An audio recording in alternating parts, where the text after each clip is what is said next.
Halo guys, perkenalkan nama saya Rifki Aditya Pratama. Saya adalah seorang mahasiswa Universitas Mercubuana, Fakultas Ilmu Komunikasi, Program Studi Digital Communication. Dengan NIM 44523010062. Pada kesempatan kali ini saya ingin mempresentasikan kepada kalian semua tentang tema presentasi yang berjudul Fenomena Penggunaan Bahasa Pergaulan di Indonesia. Tanpa basa-basi lagi, mari kita presentasi. Bahasa merupakan alat komunikasi yang penting bagi manusia. Seiring perkembangan zaman, bahasa pun mengalami perubahan dan penyesuaian. Bahasa gaul merupakan fenomena yang lumrah terjadi di kalangan masyarakat, khususnya remaja. Di Indonesia, penggunaan bahasa gaul semakin marak seiring dengan perkembangan teknologi dan media sosial. Penggunaan bahasa pergaulan dan bahasa yang digunakan di dalam media elektronik seperti radio, televisi, dan ponsel termasuk yang terdapat di dalam jejaring media sosial. Fenomena ini menarik untuk dikaji keberadaannya karena bahasa gaul memiliki berbagai dampak yang positif dan negatif bagi perkembangan bahasa Indonesia dan identitas generasi muda. Berikutnya adalah pembahasan. Pembahasan yang pertama ada dinamika perkembangan bahasa. Yang kedua, pengaruh media sosial. Yang ketiga, dampak positif. Dan yang terakhir adalah dampak negatif. Pembahasan pertama, dinamika perkembangan bahasa. Bahasa Indonesia sebagai bahasa pemersatu bangsa terus berkembang dan mengalami dinamika seiring dengan perjalanan sejarah bangsa Indonesia. Dinamika ini dipengaruhi oleh berbagai faktor, seperti interaksi masyarakat, kemajuan teknologi, dan perkembangan budaya. Perkembangan bahasa Indonesia tidak pernah lepas dari perjuangan para pahlawan dan para masyarakat Indonesia yang berusaha untuk menjadikan bahasa Indonesia sebagai bahasa pemersatu bangsa. Berikut adalah perjalanan dinamika perkembangan bahasa Indonesia. Yang pertama, Ikrar Sumpah Pemuda tahun 1928. Momentum Sumpah Pemuda tahun 1928 menjadi titik penting dalam sejarah bahasa Indonesia. Para pemuda dari berbagai daerah di Indonesia sepakat untuk menggunakan bahasa Melayu sebagai bahasa pemersatu bangsa.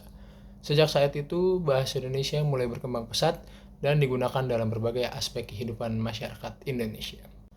Yang kedua, perkembangan bahasa Indonesia pasca kemerdekaan Indonesia. Setelah kemerdekaan Indonesia, bahasa Indonesia semakin kokoh sebagai bahasa nasional. Bahasa Indonesia digunakan dalam pendidikan, pemerintahan, media massa, dan berbagai bidang lainnya. Yang ketiga adalah perjalanan bahasa Indonesia di dalam dunia digital. Di era digital, bahasa Indonesia dihadapkan pada berbagai tantangan dan peluang baru. Perkembangan teknologi informasi dan komunikasi membawa pengaruh besar terhadap penggunaan bahasa Indonesia. Pembahasan berikutnya adalah pengaruh media sosial. Yang pertama, muncul dan menyebarnya bahasa gaul. Media sosial memicu munculnya kosakata dan istilah baru yang kemudian dikenal sebagai bahasa gaul. Platform seperti Twitter, Instagram, dan TikTok menjadi wadah utama lahirnya bahasa gaul karena sifatnya yang dinamis dan interaktif. Yang kedua, faktor pendorong penggunaan bahasa gaul. Yang pertama, ada identitas dan ekspresi diri. Bahasa gaul digunakan sebagai cara untuk menunjukkan identitas diri, membangun komunitas, dan mengekspresikan diri secara kreatif dan humoris. Yang kedua, singkatan dan kepraktisan. Bahasa gaul seringkali menggunakan singkatan, akronim, dan kata-kata yang diubah ejaannya untuk menghemat waktu. Yang ketiga, ada tren dan budaya pop. Bahasa gaul juga seringkali terinspirasi dari tren terkini, budaya pop, dan influencer media sosial. Yang ketiga, media sosial memiliki dampak mengajak dan mempengaruhi.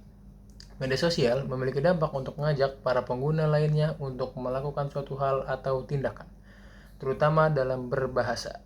Orang-orang yang dapat mempengaruhi tersebut disebut sebagai influencer. Yang keempat, interaksi tanpa batas. Mudahnya proses interaksi di media sosial menjadikan pencampuran kebudayaan dan bahasa di dunia digital menjadi beragam. Pencampuran bahasa Indonesia dan bahasa lain menjadi bahasa gaul yang dianggap keren bagi sebagian kalangan. Pembahasan berikutnya. Dampak positif fenomena penggunaan bahasa pergaulan di Indonesia. Yang pertama, meningkatkan kreativitas bahasa. Bahasa gaul mendorong kreativitas bahasa dengan menghadirkan kosakata baru dan cara penyampaian yang inovatif. Penggunaan singkatan, akronim, kata-kata plesetan, serta gabungan bahasa daerah dan juga bahasa asing memperkaya khazanah bahasa Indonesia.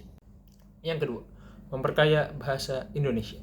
Meskipun sering dianggap tidak baku, bahasa gaul dapat memberikan kontribusi positif bagi perkembangan bahasa Indonesia. Kata-kata gaul yang unik dan kreatif dapat diserap ke dalam bahasa baku, sehingga memperkaya khazanah bahasa dan membuatnya lebih dinamis. Dampak positif yang ketiga adalah mempermudah komunikasi dan memperkaya ekspresi.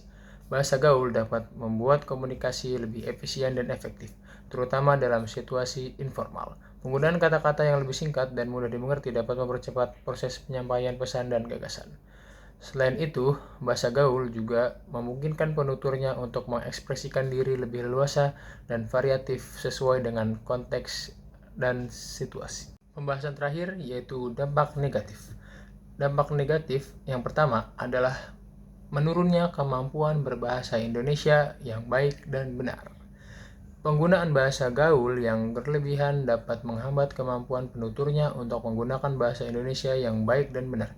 Hal ini dapat terjadi karena terbiasa dengan struktur kalimat yang tidak baku, penggunaan kata yang tidak tepat, dan pengabaian terhadap kaidah tata bahasa. Dampak negatif yang kedua adalah memicu kesalahpahaman dan ketidakjelasan komunikasi. Bahasa gaul yang bersifat informal dan tidak baku dapat menimbulkan kesalahpahaman dan ketidaksengajaan dalam komunikasi, terutama bagi orang yang tidak terbiasa dengan penggunaannya. Penggunaan kata-kata yang ambigu dan singkatan yang tidak dipahami dapat menyebabkan misinformasi. Dampak negatif yang terakhir adalah melemahkan budaya dan moral. Beberapa bahasa gaul memiliki makna yang negatif dan tidak sesuai dengan nilai-nilai budaya dan moral bangsa. Penggunaan bahasa gaul yang kasar, tidak sopan, atau mengandung muatan pelecehan dapat berakibat buruk pada karakter dan kepribadian penuturnya. Kesimpulan dan saran. Bahasa gaul merupakan bahasa yang umumnya digunakan di kalangan masyarakat Indonesia, khususnya remaja. Fenomena ini memiliki berbagai faktor penyebab seperti dinamika perkembangan bahasa, pengaruh media sosial. Penting untuk menjaga keseimbangan antara penggunaan bahasa gaul dan bahasa Indonesia yang baik dan benar.